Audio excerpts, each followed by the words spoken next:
1. Ms. Sanchez, a BSc graduate, has not passed the LET yet. On what capacity can she be hired? A. Permanent status. B. Emergency status. C. Provisional for not less 6 months. D. Provisional for not less than 1 year.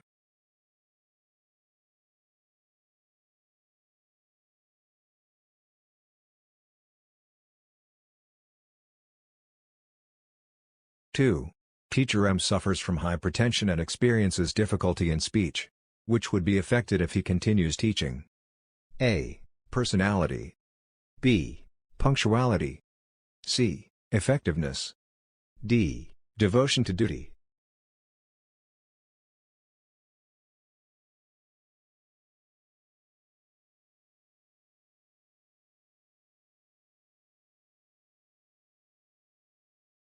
Three. Teacher N wants to continue with her study leave for another 6 months after completing a school year. Could she be allowed? A. Yes, if her grades are excellent. B. Yes, but without compensation. C. No, other teachers should have the chance. D. No, study leave should not exceed 1 year.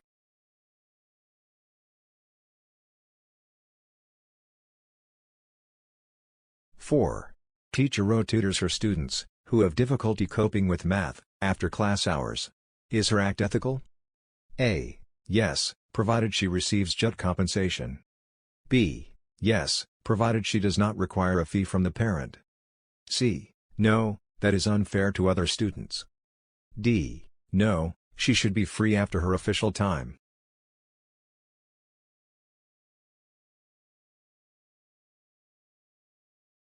Five. Teacher P, the English coordinator, was assisted by Teacher Q throughout the celebration of English Week. What could Teacher P do to acknowledge Teacher Q's assistance? A. Buy her a gift. B. Keep quiet about the assistance received. C. Mention formally to the principal the assistance received. D. Make an announcement giving due recognition of the assistance received.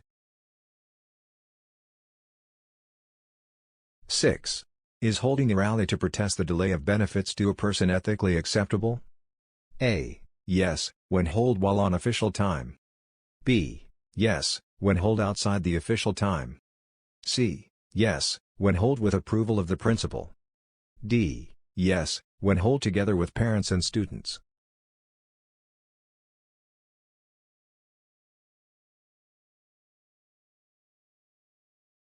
Seven. What should a teacher do when he or she falls in love with his/her student? A. Court the student at home. B. Propose and marry the student. C. Wait till the student is no longer under his/her tutelage. D. Act normally as if nothing happens and the student does not exist.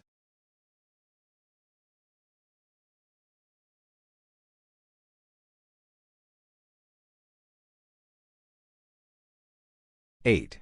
When a principal starts to exercise his/her powers over making and promoting students, is his/her action acceptable? A. Yes, when the teacher cannot make decision on time. B. Yes, when there is abuse of judgment on the part of the teacher. C. No, teachers are more knowledgeable of their students' performance. D. No, grading and promoting students are exclusive functions of teachers. 9. Teacher R was asked by her principal to teach preschool class in addition to her regular grade 1 class. What will be the basis for her additional compensation? A. Her basic salary. B. Performance rating. C. Providing public information of their policies and procedures. D. Encouraging appreciation of government agencies. 10. Which of the following shows responsiveness of public officials and employees? A. Avoiding wastage in public funds. B. Formulating rules and policies regarding work. C. Providing public information of their policies and procedures. D. Encouraging appreciation of government services. 11. Teacher S, a science teacher, has been accused of sexual harassment by one of her students. What should the school principal do? A. Ask the teacher to surrender to the police. B. Tell the teacher to stop reporting to school. C. Advise the teacher to transfer to other school. D. Create a committee to investigate the accusation. 12. Teacher T receives a love letter from one of her third-year high school students in English. What should Mr. Martin do? A. Read her letter to the class. B. Let the student express her feelings through letters. C. Return the letter to the student and tell her not to do it again. D. Surrender the letter to the parent of the student. 13. Mr. Nico, a social science teacher, is advocating reforms which the principal failed to recognize. What should the principal do? A. Subject Mr. Nico to a disciplinary measure. B. Just keep quiet about the behavior of Mr. Nico. C. Call Mr. Nico to the office and clarify things out with him. D. Send Mr. Nico a memo requiring him to explain his behavior. 14. Which of the following manifests commitment to democracy as explained in RA 6713? A. Maintaining the principle of accountability. B. Committing to democratic values and ways of life. C. Manifesting by deeds the supremacy of civilian authority over the military. D. All of the above. 15. Teacher U was ordered by her principal to come to school on 4 consecutive Saturdays for the training of students' editorial staff of their school paper. Is this allowed under RA 4670? A. Yes, provided the teacher is compensated. B. No, because it's not within the regular functions of the classroom teacher. C. Yes, because it's part of the teacher's other duties.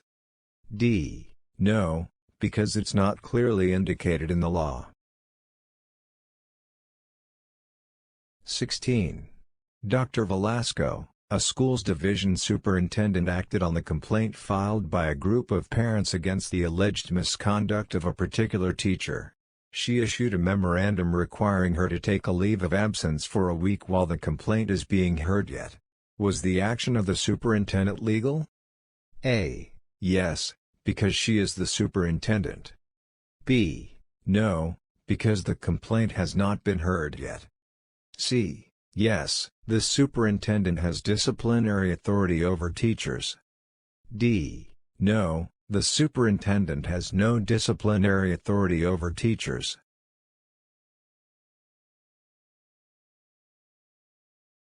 17. A school's academic coordinator has been found to have engaged in gambling which has caused him to be absent most of the time. Can his certificate of registration as a teacher be revoked? A. No, unless he's proven guilty. B. No, because he's protected by his rights as a teacher. C. Yes, because he's incompetent. D. Yes, because habitual gambling is a dishonorable conduct and is against the practice of teaching.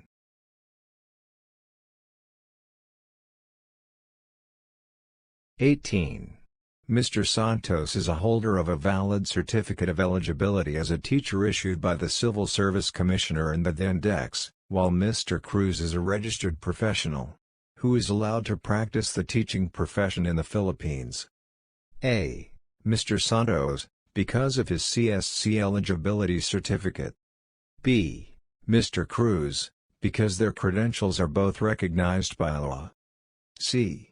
Both of them, because their credentials are both recognized by law. D. Neither of the two because they did not take and pass the LET.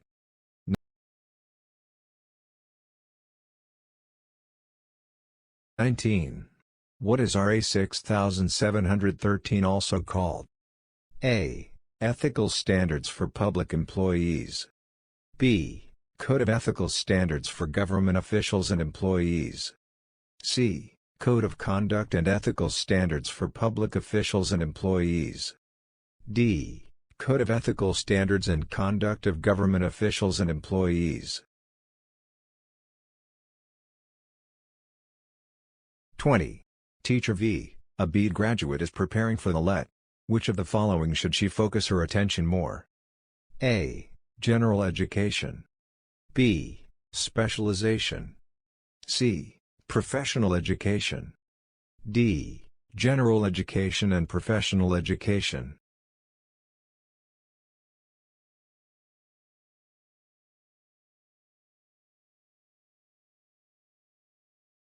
21. What norm of conduct is manifested by being loyal to the Republic and to the Filipino people? A. Professionalism. B.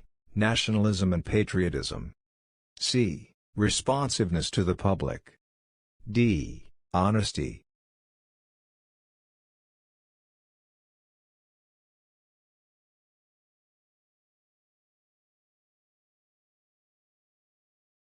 22. Mr. Salazar, a school superintendent, filed his statement of assets and liabilities upon assuming to office. Under what ethical standard does this practice fall? A. Divestment. B. Prohibited acts and transactions. C. Statement of assets and liabilities. D. System of incentives.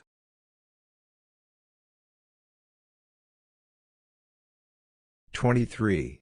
Principal B acted on the letter of complaint received by his office 30 days after saying he was preoccupied by more important things the past days. Is his reason acceptable? A. Yes, because he has to prioritize things. B. No, RA 6713 states that public officials and employees must act promptly on letters and requests within 15 working days from receipt thereof. C. Yes, because the letter of complaint can wait and is of no urgency. D. No, the reason is simple unacceptable.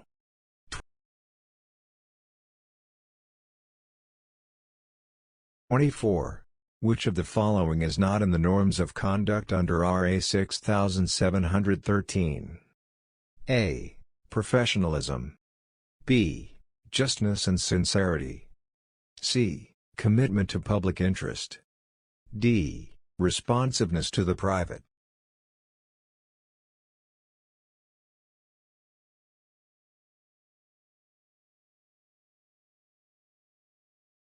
25. Which of the following is true about the teacher as a person under the Code of Ethics for Professional Teachers? A. Live with dignity at all times wherever he or she is. B. Serve as a model worthy of emulation. C. Place premium upon self-respect and self-discipline. D. All of the above.